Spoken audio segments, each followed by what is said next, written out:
Hi friends, welcome to அன்பு life style. இன்றைக்கி என்ன வீடியோ பார்க்க போகிறோன்னு பார்த்தீங்கன்னா, சிறுதானியங்களை வச்சு இட்லி மாவு எப்படி அரைக்கிறதுன்னு தாங்க பார்க்க போகிறோம். அதுக்கு தேவையான பொருட்கள் பார்த்துடலாம் வாங்க. ஒரு பாத்திரத்தில் 1 கப் அளவு இட்லி அரிசி எடுத்துருக்கேங்க. இது கூடவே ஒரு 1/4 கப் அளவு கேழ்வரகு நம்ம சேர்த்துக்கலாம். பச்சை பயிரும் சேர்க்குறேங்க, அது ஒரு 1/4 கப் சேர்த்துக்கலாம். ஒரு 1/4 கப் அளவு திணை சேர்த்துக்கலாம். ஒரு 1/4 கப் அளவு கம்பு சேர்த்துக்கலாம். இப்போ 1/2 கப் அளவு உளுந்து சேர்த்துக்கலாம்.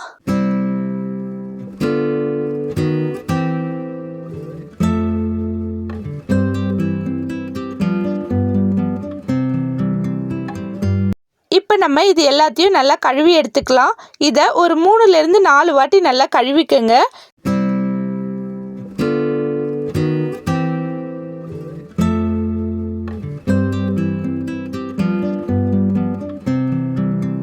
இங்கே பாருங்கள், நல்லாவே வெள்ளையாக கழுவியாச்சு.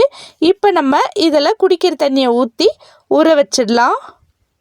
இது எவ்வளோ நேரம் ஊறணும்னு பார்த்தீங்கன்னா, ஒரு 4 மணி நேரம் ஊறிச்சுன்னா போதுங்க. இங்கே பாருங்கள், 4 மணி நேரம் ஆயிடுச்சு. எவ்வளோ நல்லா ஊறி வந்திருக்குன்ட்டு. சூப்பராக ஊறிடுச்சுங்க. இப்போ நம்ம இதை அரைக்க ஆரம்பிச்சிடலாம். நான் மிக்சியில் தாங்க அரைக்க போகிறேன். நீங்கள் கிரைண்டர்லேயும் அரைச்சிக்கலாம். இப்போ கொஞ்சமாக மிக்சி ஜாரில் போட்டு அரைச்சிக்கலாம். நான் கொஞ்சம் கொஞ்சமாக தாங்க போட்டு அரைக்க போகிறேன்.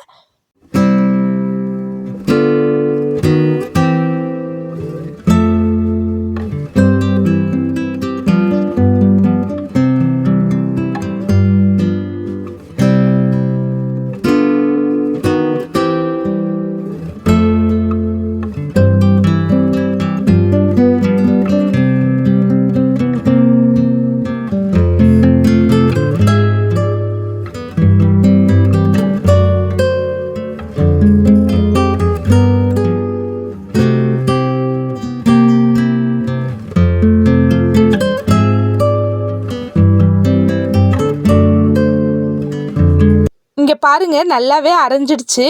நல்லா மழமழன்னு அரைஞ்சி வந்துடுச்சுங்க. இப்போ இதை வேறு ஒரு பாத்திரத்தில் மாற்றிக்கலாம்.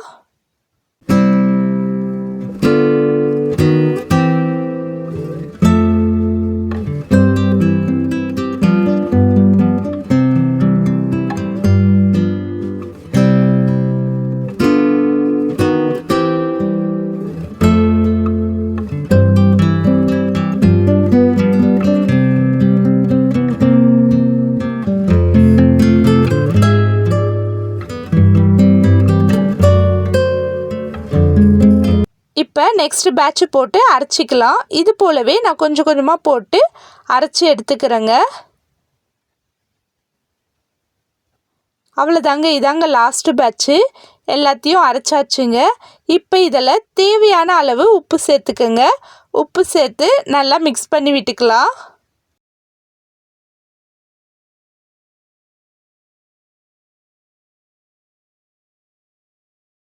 இப்போ இதை மூடி போட்டு ஒரு 8 மணி நேரத்துக்கு விட்டுருங்க. இங்கே பாருங்கள், ஒரு 8 மணி நேரத்துக்கு அப்புறம் இது எந்த அளவுக்கு நல்லா புளிச்சு வந்திருக்குன்ட்டு. சூப்பராக புளிச்சு வந்திருக்குங்க. பாருங்கள் எவ்வளோ நல்லா புளிச்சிருக்குன்ட்டு. இப்போ இதை நல்லா நம்ம மிக்ஸ் பண்ணிக்கலாம்.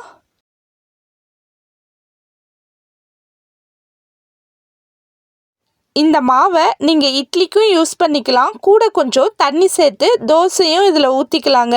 சூப்பராக வருங்க. ரெண்டுமே நல்லாயிருக்கும். நான் உங்களுக்கு இதில் இட்லி ஊற்றி காட்டுறேன், எப்படி வருதுன்ட்டு பார்க்கலாம்.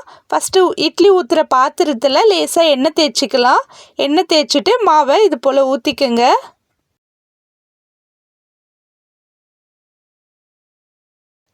இப்போ இதை இட்லி பாத்திரத்தில் வச்சு மூடி போட்டு ஒரு 8 நிமிஷம் விட்டால் போதுங்க. சூப்பராக இட்லி ரெடி ஆகிடுங்க.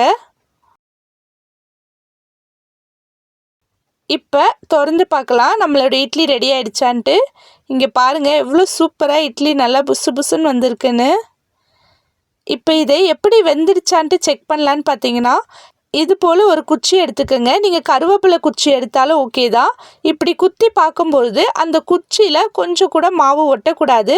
அதாவது அந்த குச்சியை தண்ணியில் தொட்டுக்கோங்க. தண்ணியில் தொட்டு இது போல் இட்லியில் விட்டு பார்க்கும்போது அந்த இட்லியிலேருந்து மாவு கொஞ்சம் கூட இந்த குச்சியில் ஒட்டக்கூடாது. இந்த ஸ்டேஜில் இட்லி நல்லாவே வெந்துடுச்சுன்னு அர்த்தங்க. இப்போ நான் எடுத்துட்டேன். இட்லியும் நல்லாவே வந்துச்சுங்க. இப்போ எடுத்துட்டேன். இது எந்த அளவுக்கு சாஃப்டாக இருக்குன்ட்டு உங்களுக்கு காட்டுறேன் பாருங்களேன். இங்கே பாருங்கள் எவ்வளோ சூப்பராக வந்திருக்குன்னு நம்மளுடைய இட்லி. நம்ம ரெடி பண்ண சிறுதானிய இட்லி மாவுலேருந்து இட்லியும் ரெடி ஆகிடுச்சுங்க. எவ்வளோ சூப்பராக வந்திருக்குன்ட்டு பாருங்கள். இந்த ரெசிபி உங்களுக்கு பிடிச்சிருந்தா கமெண்ட் பண்ணுங்கள். இந்த வீடியோ உங்களுக்கு பிடிச்சிருந்தா ஷேர் பண்ணுங்கள். மறக்காமல் இந்த ரெசிபியை நீங்கள் வீட்டில் ட்ரை பண்ணிவிட்டு எப்படி வந்துச்சுன்னு கமெண்ட்டில் சொல்லுங்கள். தேங்க்யூ. பாய்.